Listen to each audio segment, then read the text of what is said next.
कार्तिक शुक्ल पक्ष की नवमी के दिन ही पड़ता है। इस दिन आंवले की पूजा होती है, लोग व्रत रहते हैं और आंवले की पूजा का भी विधान है। जिस दिन उदया तिथि होती है उस दिन सवेरे सवेरे इसकी पूजा होती है।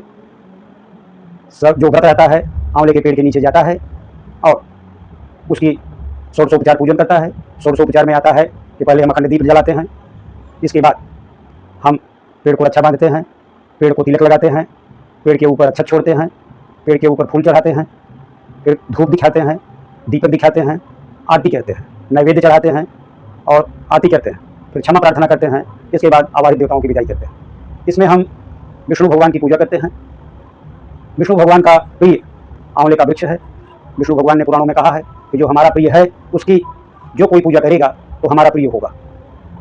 आंवले के पेड़ के नीचे हम खाना भी खाते हैं, भोजन करते हैं और इस प्रकार से हम प्रकृति की पूजा भी करते हैं और विष्णु भगवान के परम धाम को प्राप्त भी करते हैं। उनकी कृपा से हम इस जीवन में भी सुखमय जीवन व्यतीत करते हैं और देह त्याग के बाद हमें मोक्ष प्राप्त होता है।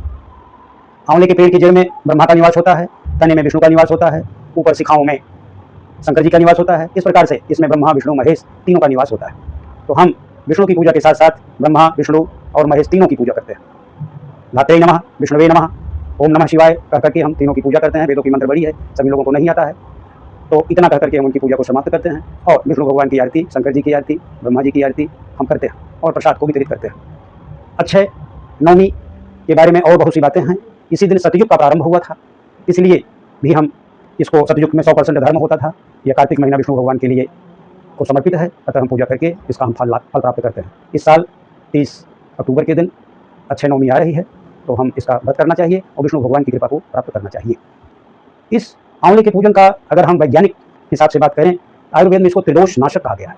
जो आंवले के फल का उपयोग करता है इसमें विटामिन सी बहुत ज़्यादा मात्रा में पाई जाती है। इससे शरीर में किसी प्रकार की गैस क्या बात पित्त कफ हर प्रकार की समस्या इससे दूर हो जाती है। हमारे आयुर्वेद में आंवले से बड़ा कोई फल नहीं कहा गया है। अतः विष्णु लोक की प्राप्ति उसको कहो या अपने सुख की प्राप्ति कहो, हमें आंवले का पूजन करना चाहिए, उसकी सुरक्षा करनी चाहिए और उसका फल के उपयोग करके हमें स्वस्थ रहना चाहिए। ये रही हमारी आज की अक्षय नवमी। अक्षय का मतलब ही है कि जो क्षय न हो, इसमें किया हुआ पुण्य कभी नष्ट नहीं होता और पाप करने से कुछ नष्ट भी हो जाते हैं, लेकिन अक्षय नवमी को किया हुआ दान पुण्य, इसमें कुष्मांड माने जो कुमड़ा बोला जाता है, जिसको हम वो कुबड़े की ही संज्ञा बोलते हैं, हमारे महाराष्ट्र में ढोकला बोला जाता है, इसको हम दान करते हैं। इस दिन मथुरा और अयोध्या में लोग परिक्रमा करते हैं। तो ये रही हमारी अक्षय नवमी, जिसे आंवला नवमी भी कहते हैं। उसके बारे में वो क्या है, क्यों है, कैसे मनाएं, ये मैंने आप लोगों को बताया। इसी के लिए मैं समाप्त करता हूँ। आप लोगों का धन्यवाद और आभार।